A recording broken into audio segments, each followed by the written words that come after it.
ভেস্তে গেল ইরান আমেরিকার যুদ্ধবিরতি। কৌশলে ইরানের কাছ থেকে কয়েকদিন সময় নিয়ে নিল।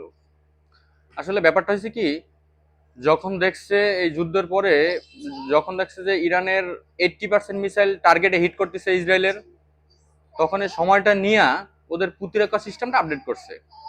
দক্ষিণ কোরিয়া থেকে, তারপরে আরো আমেরিকার যে ঘাটিগুলো আছে ওইখান থেকে প্রতিরক্ষা সিস্টেমগুলো আইনা এইখানে আবার ইসরায়েল আবার স্থাপন করছে। এখন দেখার বিষয় যে যুদ্ধবিরতি 2 সপ্তাহ সময় দিছে, এই 2 সপ্তাহ যাবত ইরান চুপ থাকে কিনা, নাকি 2-1 দিনের মধ্যে আবার হামলা করে, এটা হচ্ছে দেখার বিষয়। ইরানের 40 দিনের অর্জন এটা ধ্বংস করে দিল। যখনই হচ্ছে টার্গেটে হিট করা শুরু হয়েছে, তখনই তারা যুদ্ধবিরতি নিয়ে একটা আলাপ শুরু করছে। যাই হোক, এখন যদি আবার ইরান হামলা করে, তাদের 10% সফলতা আসবে, 10% হিট করবে, আর বাকি 90% ওরা ইন্টারসেপ্টর দিয়ে ধ্বংস করে দেবে। এই হচ্ছে ওদের চালাকি। আর এর মধ্যে হিজবুল্লাহকে একটু দুর্বল করছে।